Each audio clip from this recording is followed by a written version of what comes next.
says things that blow me away where you just go, where's that coming from? Like I told you, we were in Maui, and I got to fly to D.C. that afternoon, like at like 2. So I'm leaving at noon. So I wake up, I'm in bed with Isla, and I roll over and I go, hey, baby, it's like 6 a.m. Sun's coming up. I go, baby, let's go downstairs, get a coffee, and I'll get you a donut, and we'll go down, and we'll watch the sunrise, then we'll go snorkeling before anyone wakes up. And she goes, leave me alone. So I go, Isla. And now I'm like, oh, no. Now I'm rolled over, and I got my head in her hip, like right between her hip and her ribs. I go, baby, wake up. Me and you go downstairs, get a coffee, get a donut, chocolate milk. We'll watch the sun come up, and then we'll go snorkeling. And Joey, I swear to you, she rolls over, looks at me, and she goes, you're tugging on a tiger's tail. And went back to bed. That's that fucking kid. She just, I go, in my head, like, I told you, I've told this joke a million times, but when she was a baby, she sat on my chest when I was waking up. Sat on my chest, woke me up, and goes, guess what's in my hand? And I was like, oh, now I'm fucking panicking. I'm like, I don't know. She goes, a punch in the mouth, and fucking hit me. And I remember saying to her, I was like, this is really important, Isla. I go, did you come up with that on your own? Because I'm going to tell that on stage tonight. And she was like, yeah. I just thought of it. It looks like a punch. Like if you put something in your hand, it could be a quarter or a punch. I was like, fuck, that brain. You know, it's not, it's like, I say it, it's not like going to be useful to society in any way that we'll reap the benefits, but someone's going to reap the benefits of it with a fucking pistol on a table and a pound of coke. This is how you get rid of a body. That's Isla. You're tugging on a tiger's tail. You're tugging on a tiger's tail. And she went right back to bed. Yeah, and she says to us like that when you fuck with her, she starts going, you're pushing a lot of buttons. One of them's going to be red. And you're like, what? I know. Dude, her brain works very differently. Now, don't get me wrong. She's dyslexic as fuck. She's getting her ass handed to her in school. Like, I mean, every year we're like, is she going to the next grade? Because she has a really hard time in school. Can't read barely at all. Like, but the truth is, man, her brain just sees the world very differently. And she's so funny. I mean, they were trying to do Yo Mama jokes, and her rendition of Yo Mama jokes were so esoteric they didn't make sense anymore. Yo Mama's so poor, she has nuts in her purse every now and then because she wants to snack. And you're like, what? But her brain just, it spins out, you know? Like it just has, I don't know, man. Now, G is a genius. George, yeah, fucking. G, you got no beefs perfect. with. She's perfect. A's, the homework, you don't have to tell her what to do. Independent. She reads. Very nice. Very sweet. Oh, very sweet. Very loving. She's in honors classes. No drama. No drama. Gonna be a knockout. No boys yet? Nothing. Still believes in, like, Santa Claus. Like, I mean, the youngest 6th grader in the world still believes in Santa, still believes in the Tooth Fairy. That Willie, we hide a little elf on the shelf everywhere. She still believes that he's magic and he watches her. Like, I mean, she's just like she's so perfect. And Isla's already skeptical. I have this, Joey. I have this, and I will post it on Twitter today. I have this. It is one of my favorite things ever. Isla on her Santa Claus list, maybe like 2 years ago, 3 years ago. One was, I want a Polly Pocket. I want La La Loopsies. I want Barbie Camper. And then one of them was, I'm not even fucking with you. Mind you, Joey, she was 6 years old. She wrote, I want proof that your gang is real to Santa. I want proof that your gang is real. And then she took a fucking GoPro last Christmas and hid it on the mantle and started it.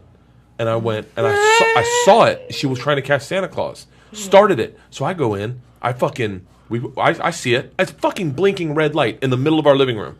So I go in. I put everyone to bed. I have the video on my computer. I won't post it until they don't believe in Santa. I go into my bedroom. I go to sleep. I don't go to sleep. I just sit there for like fucking 5 minutes. Lights out. Everyone waits. I just walk right back in. I have a white mitten on. I have the bells in my hand. I have a flashlight in my hand. I get underneath by the fireplace. I jump down and jingle the bells. Right. I flash the flashlight around. Priscilla doesn't move. She just sees it's me. Just stares. Puts her head back down.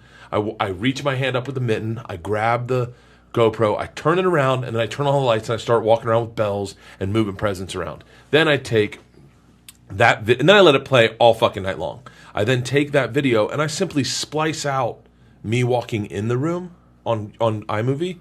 I have fucking 40 minutes of video. I splice out me walking in the room, and then it just looks like The room just sat still. And all of a sudden, out of nowhere, Santa shows up at the end. And then the next day I go, guys, the GoPro's dead. And Isla's like, Dad, we got Santa. So now, mind you, I've done all the fucking work already. It took 2 seconds. You know how easy it is to splice out me walking into the room and getting under the thing.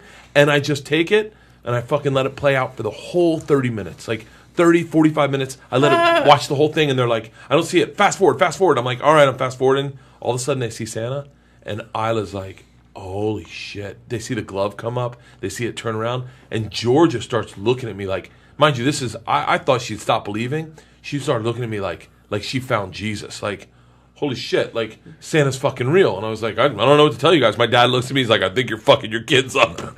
But, yeah, man, they still fucking believe. I love the fun of being a parent. Like, when they're still young and they're not broken yet. They're not fucking doing drugs. I mean, it's 6th grade. I was 1 year off from drinking in 6th grade. I drank in 7th grade was the first time. Passed out one night really hard, and all of a sudden I wake up to the door banging, and it's Joe Rogan pre-marijuana when he was fucking miserable.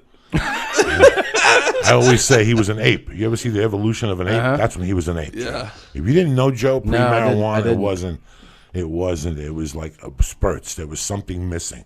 Thank God Eddie talked him into that. Because you didn't know what he was anti-drug. Yeah. Anti-fucking drug, you know. If Bert came over and the next day he'd call me, Bert Kreischer had like 16 fucking beers. He's got a bad problem, and he would just say that. I remember we went to see Doug Stanhope. That's how it started. And he's like, fucking Doug is funny, but somebody's got to talk to him about his alcoholism. I'm like, Joe, nobody says things like that.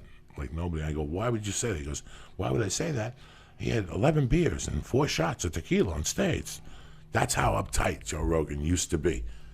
God, I don't even recognize that guy. No.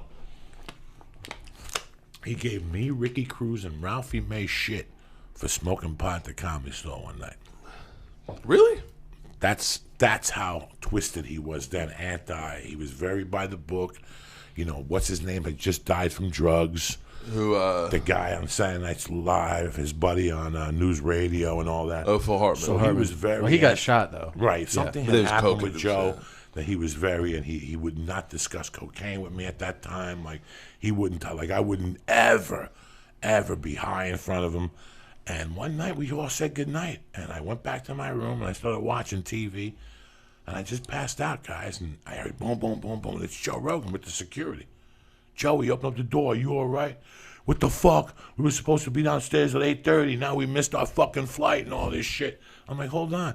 And he's looking around my room, and I'm like, no, dog. I went to bed last night. And the whole way there, him and Chris McGuire yakking. Like, I know he was with Danny Merle. Chris McGuire. I know Chris the bald dude. That's when we used Chris McGuire and me used to open for Joe. I remember Chris McGuire. And then we get to the airport. He's the head writer for all the roasts. All those roasts. Then we get to the fucking airport, and the flight's delayed 4 hours. So all that yelling and screaming was for no fucking reason. I even told him, I go, see, the flight's fucking delayed. The machine in the motherfucking house. Happy New Year, brother. Happy New Year, Joey. How are you? I feel fucking phenomenal. You got the DiMaggio gene is still on? Mickey Mantle?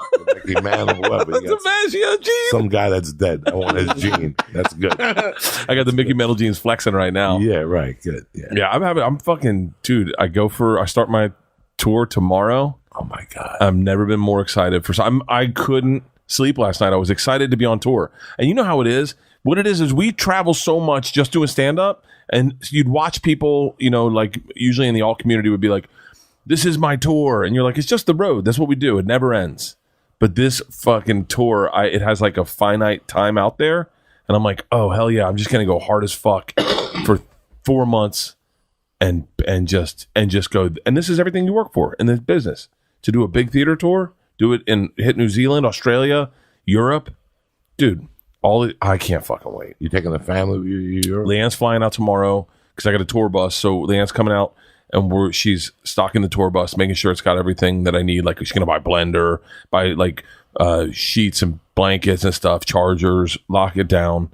And then I'm on the tour bus all weekend. This weekend, Portland, Seattle, Calgary, Vancouver, and then come back for 2 days, and then I'm gone for the rest of the month. So you fly to Seattle. I fly to Portland with Leanne tomorrow morning. Okay, and then you take the bus. Yeah, two shows every night. Are you excited? Really dude? excited? I'm really excited. I've always wanted to have a tour bus. I've always wanted to be this, and I looked at it this way. You know how you've always taken good people with you on the road. And so you've always kind of had a family, like a community, and going with Joe. I never did that. I always tried to foster the communities of comedy that I went to. So I was like, if I'm going to Omaha, I'm like, bring in a good local feature because he's going to let him get the work. You know, you got to give back to the community. I do that too. You do that too. Yeah, certain markets, I bring somebody. Yeah. And there's certain markets I know that there has a good crop of feature acts. Yeah. And so sometimes it's great, and then sometimes it sucks. And then the weekend's long, and you're adding shows, and you don't know the guy, and you're not hanging out, and maybe he's got issues. So this year I'm taking guys with me. We're all staying on the tour bus together, and I looked at it as just a party. Who you taking with you? Jesus Trejo. Oh, fucking great guy. murderer, bro. Murderer. Shane Torres. Okay. Dave Williamson. And Dusty. God damn it. I always fuck up Dusty's name. I think it's Dusty Slade. I don't think it's Dusty And you're Slade. switching them up. Yeah, switching them up. So it's like 1 week on, 1 week off for them. And they'll fly in on Thursdays and leave on Mondays. And then I'll probably, on a couple of them, I'm staying on the bus because we've added a Monday show and then no Tuesday show, but we're doing a Wednesday show. So I'm just going to stay on the bus and drive to the next city. And it's great, dude. The girls are going to fly out and do a weekend with me and stay on the tour bus. They're bringing 2 friends because I got 6 bunks.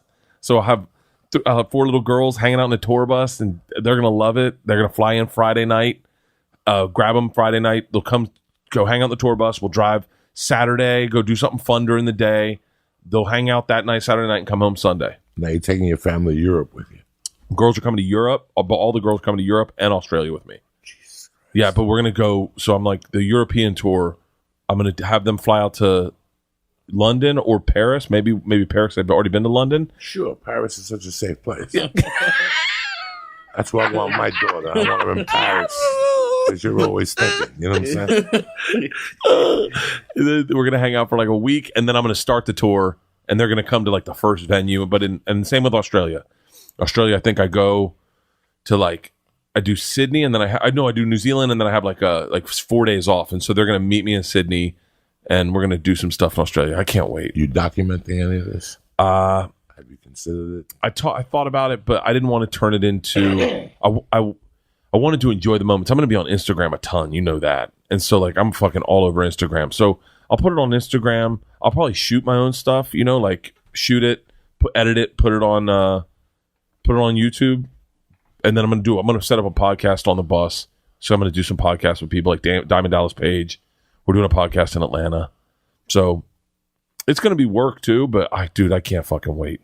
The only thing that would make this better, and we've always talked about this, is like me, you, Tom, Ari, Joe, all us doing a tour like that together.